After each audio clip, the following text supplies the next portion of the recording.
स्वागत है। आज हम पूरी उड़ीसा की विश्व प्रसिद्ध रथ यात्रा के बारे में थोड़ी गहराई से बात करने वाले हैं। जी। हमारे पास एक लेख है, शीर्षक है रथ यात्रा पुरी का दिव्य उत्सव, और ये इस अद्भुत परंपरा की कई परतें खोलता है, ऐसा लगता है। हाँ, काफी दिलचस्प लेख है ये। तो हमारा इरादा क्या है, इस लेख से उन खास बातों को निकालना जो रथ यात्रा को सिर्फ एक जुलूस से कहीं ज्यादा बनाती हैं। मतलब इसका गहरा इतिहास, वो सांस्कृतिक ताना बाना, और आज भी ये इतनी प्रासंगिक क्यों है। बिल्कुल, ये समझना कि आखिर क्यों लाखों लोग हर साल इस अनुभव के लिए खिंचे चले आते हैं। क्या है इसमें ऐसा खास? जरा सोचिए, लकड़ी के वो विशाल रथ हर साल खास तौर से बनाए जाते हैं। हर साल नए। हाँ, और इन पर विराजमान होते हैं भगवान जगन्नाथ, उनके भाई बलभद्र और बहन सुभद्रा, और फिर हजारों बल्कि लाखों भक्त वो इन रथों को खींचते हैं ताकि सबको, मतलब हर किसी को देवताओं के दर्शन हो सकें। ये नजारा ही अपने आप में अद्भुत होता होगा। बिल्कुल, एक बहुत शक्तिशाली दृश्य होता है ये। और हाँ, दुनिया भर में रथ यात्राएं होती हैं, पर कहते हैं पुरी का आयोजन सबसे भव्य है, सबसे प्रसिद्ध।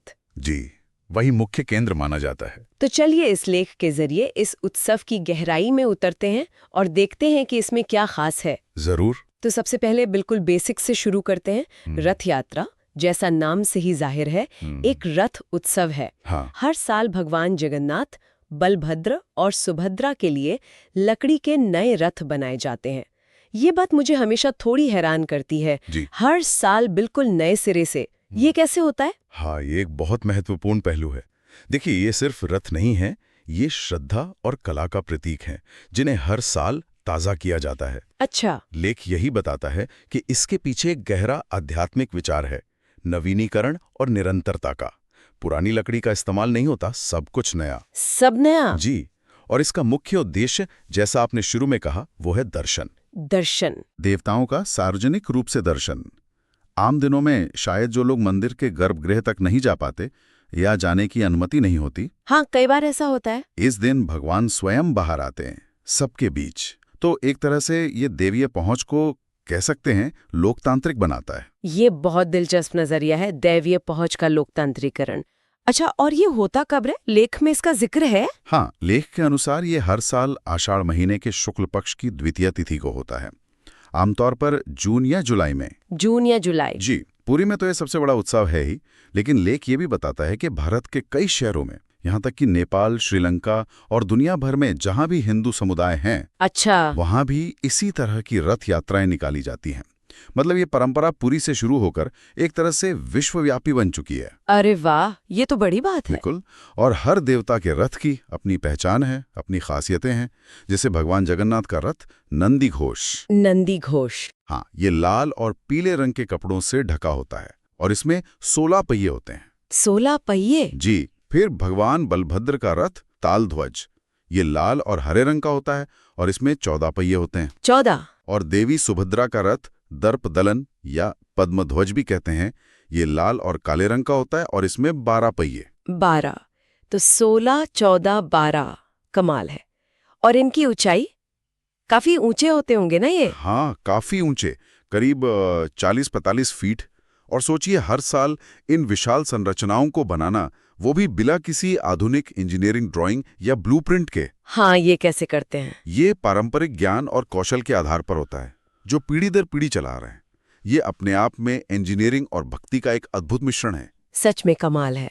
16 पहिए, 14 पहिए, 12 पहिए, और ये रंग भी शायद कुछ खास मतलब रखते होंगे। बिल्कुल, हर रंग, हर प्रतीक का अपना महत्व है। लेख में इस पर ज्यादा विस्तार नहीं है, लेकिन ये तय है। अच्छा, ये यात्रा जाती कहाँ है? मतलब जगन्नाथ मंदिर से शुरू होकर? हाँ, ये यात्रा प्रतीकात्मक रूप से भगवान जगन्नाथ की उनके मुख्य मंदिर से गुंडीचा मंदिर तक की वार्षिक यात्रा है। गुंडीचा मंदिर? जी। गुंडीचा मंदिर को उनकी मौसी का घर माना जाता है। कुछ मान्यताओं में इसे भगवान का जन्म स्थान भी कहते हैं। अच्छा, मौसी का घर? हाँ, तो ये एक तरह से भगवान का वार्षिक अवकाश है, अपनी मौसी के घर जाना। वहां वो 7 दिनों तक रुकते हैं। 7 दिन? जी। तो ये पूरी यात्रा सामुदायिक एकता, अटूट आस्था और सदियों से चली आ रही परंपरा का उत्सव है। मतलब भगवान भी वेकेशन पे जाते हैं। ये विचार मुझे बड़ा रोचक लगा। हाँ, कह सकते हैं। और ये जो रथ खींचने की बात है, लाखों लोग इसे खींचते हैं, सिर्फ मजदूर या सेवक नहीं, इसका क्या महत्व है? हाँ, यही तो इसकी सबसे खास बात है। लेख इस पे जोर देता है कि रथ की रस्सी को छूना या उसे खींचना ये सिर्फ एक फिजिकल एक्टिविटी नहीं है। इसे एक अत्यंत पवित्र और शुभ कार्य माना जाता है। ऐसी गहरी आस्था है कि ऐसा करने से भक्तों को पुण्य मिलता है, उनके कष्ट दूर होते हैं और उन्हें समृद्धि और सौभाग्य प्राप्त होता है। अच्छा। ये दिखाता है कि कैसे धार्मिक विश्वास लोगों को सामूहिक कार्य के लिए प्रेरित करता है। आप सोचिए, इतने भारी रथ को हजारों लोग मिलकर खींचते हैं। ये व्यक्तिगत भक्ति और सामुदायिक प्रयास का एक कितना शक्तिशाली संगम है। सही बात है। हर कोई, चाहे वो किसी भी पृष्ठभूमि का हो, इस सामुदायिक प्रयास में अपना योगदान देना चाहता है। ये वाकई में सामुदायिक भावना का एक चरम प्रदर्शन लगता है। अब जरा इसके इतिहास पर आते हैं। लेख कहता है कि ये कोई नई परंपरा नहीं है, बल्कि 800 साल से भी ज्यादा पुरानी है। क्या ये सच है? हाँ, लेख के अनुसार इसके पुख्ता ऐतिहासिक प्रमाण मिलते हैं। और सिर्फ इतिहास ही नहीं, इसका उल्लेख ब्रह्म पुराण, पद्म पुराण, स्कंद पुराण और कपिल संहिता जैसे प्राचीन हिंदू ग्रंथों में भी मिलता है। ओह, पुराणों में भी? जी हाँ, ये बात इस उत्सव को एक गहरा पौराणिक और शास्त्रीय आधार देती है। ये सिर्फ एक स्थानीय त्योहार नहीं रह जाता, बल्कि सनातन परंपरा का एक अभिन्न अंग बन जाता है। इन पुराणों का जिक्र तो है लेख में, पर क्या ये बताया गया है कि उनमें क्या कहा गया है? जैसे स्कंद पुराण या ब्रह्म पुराण में रथ यात्रा के बारे में क्या खास लिखा है?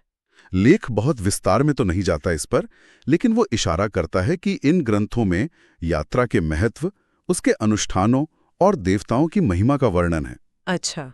उदाहरण के लिए, स्कंद पुराण में अक्सर तीर्थ स्थलों और उनसे जुड़ी कथाओं का विस्तृत वर्णन होता है, तो ये संभव है कि उसमें पुरी और रथ यात्रा का भी विस्तार से जिक्र हो। पद्म पुराण में अक्सर धार्मिक व्रतों और उत्सवों की विधियों पर जोर दिया जाता है। तो इन ग्रंथों में उल्लेख होने का सीधा मतलब है कि ये परंपरा बहुत पुरानी है और शास्त्र सम्मत मानी जाती रही है। समझ गए। और इसकी शुरुआत की कोई कहानी, कोई खास कथा जो इस यात्रा से जुड़ी हो, लेख में कुछ है? हाँ, बिल्कुल। एक बहुत प्रसिद्ध कथा है जिसका जिक्र लेख में है। कहते हैं उड़ीसा के एक प्राचीन राजा थे, राजा इंद्रद्युम्न। भगवान विष्णु के बहुत बड़े भक्त थे वो। राजा इंद्रद्युम्न। जी। उन्हें समुद्र तट पर एक रहस्यमयी दिव्य लकड़ी का लट्ठा मिला। फिर उन्हें आकाशवाणी हुई कि इस लकड़ी से मूर्तियां बनाई जाएं। तब स्वयं देवताओं के शिल्पी विश्वकर्मा एक बूढ़े बढ़ई का रूप धर कर आए। अच्छा, विश्वकर्मा खुद आए? हाँ, कथा तो यही कहती है। उन्होंने शर्त रखी कि वो मूर्तियां एक बंद कमरे में बनाएंगे और जब तक काम पूरा ना हो जाए कोई दरवाजा नहीं खोलेगा। ओके, तो फिर कहानी में जरूर कोई ट्विस्ट आया होगा। बिल्कुल। राजा और रानी उत्सुकतावश इंतजार करते रहे। कई दिन बीत गए, लेकिन कमरे से कोई आवाज नहीं आई। ओ। रानी गुंडीचा को चिंता हुई कि कहीं वो बूढ़े बढ़ई को कुछ हो ना गया हो। उन्होंने राजा को दरवाजा खोलने के लिए मना लिया। और राजा ने खोल दिया? हाँ, राजा इंद्रद्युम्न ने उनकी बात मानकर दरवाजा खोल दिया। अंदर देखा तो विश्वकर्मा अंतर्धान हो चुके थे और मूर्तियां अधूरी थीं। अधूरी? हाँ, भगवान जगन्नाथ, बलभद्र और सुभद्रा के हाथ पैर पूरी तरह नहीं बने थे। राजा बहुत दुखी हुए, लेकिन तभी फिर आकाशवाणी हुई कि भगवान इसी रूप में स्थापित होना चाहते हैं। अरे! और आज भी हम भगवान जगन्नाथ को उसी अधूरे रूप में देखते हैं जो इसी कथा की याद दिलाता है। वाह, ये कहानी तो बहुत ही दिलचस्प है। मतलब मूर्तियों का अधूरापन भी एक तरह से दैवीय इच्छा का हिस्सा है। बिल्कुल।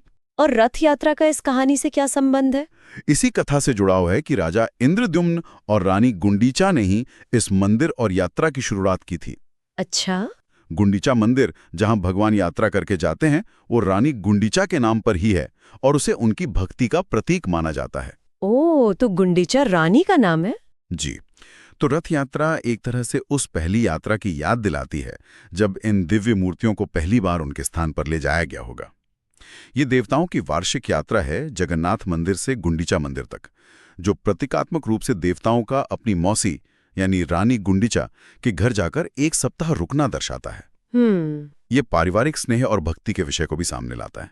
ये कथा तो पौराणिक हुई, क्या कोई ऐतिहासिक प्रमाण भी हैं, जैसे राजाओं का जिक्र या कुछ और? हाँ, लेख बताता है कि ऐतिहासिक अभिलेख भी हैं जो इशारा करते हैं कि ये उत्सव कम से कम 12वीं शताब्दी से तो मनाया ही जा रहा है। 12वीं शताब्दी से? जी।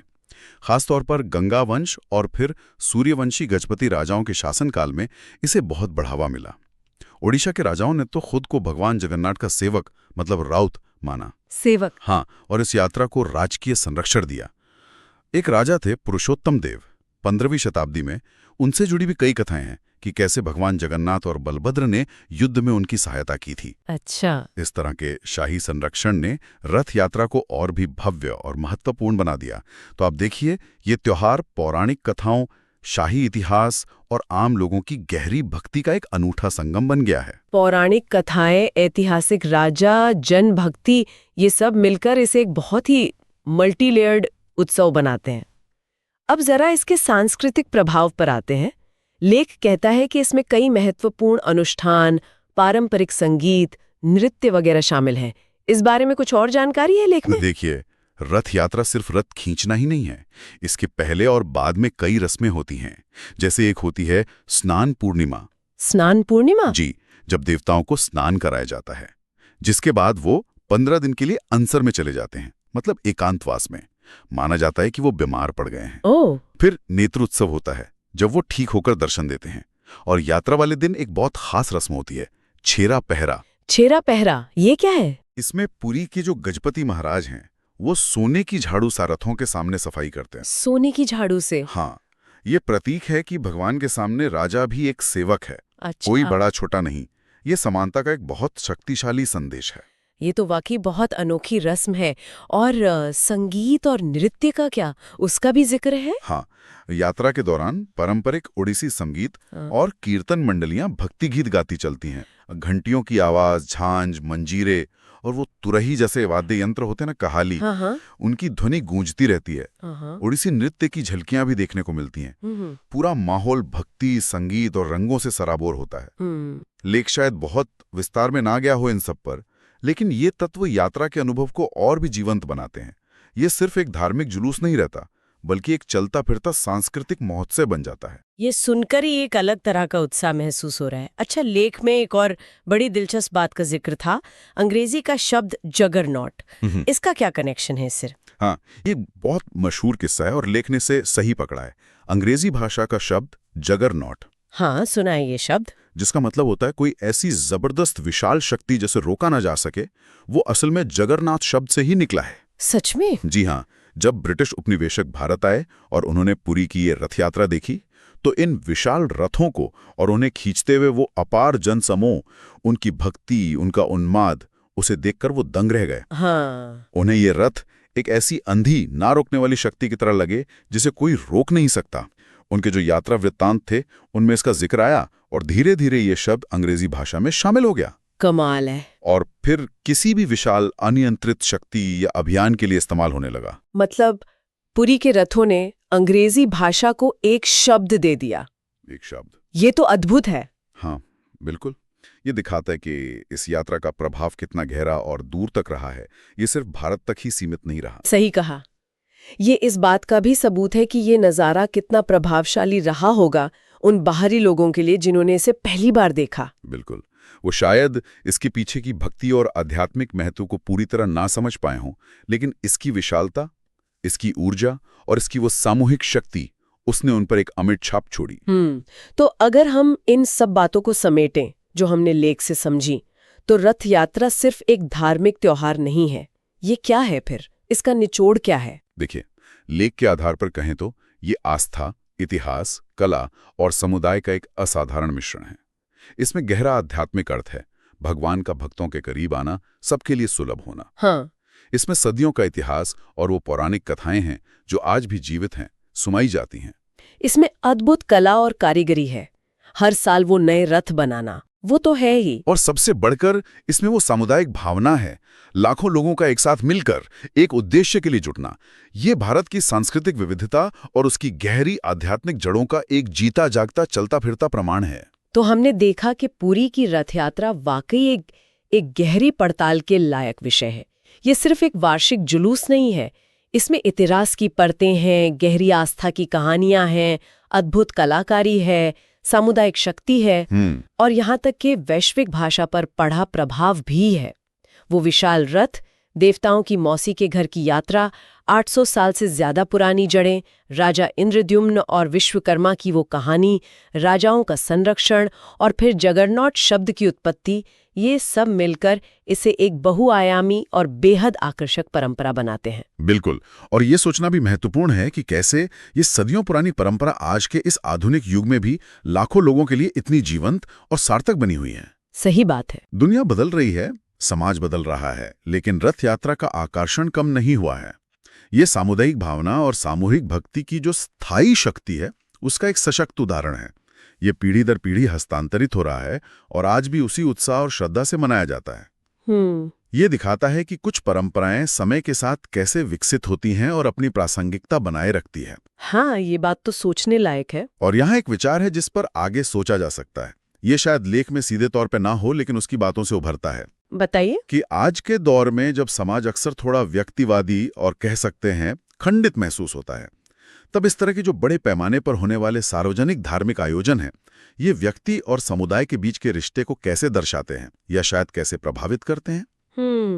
दिलचस्प सवाल है। क्या ये आयोजन लोगों को एक बड़ी पहचान से जुड़ने का मौका देते हैं या ये सिर्फ एक पारंपरिक भीड़ बनकर रह जाते हैं? ये सवाल हमें इन आयोजनों के सामाजिक और मनोवैज्ञानिक पहलुओं पर सोचने के लिए प्रेरित करता है।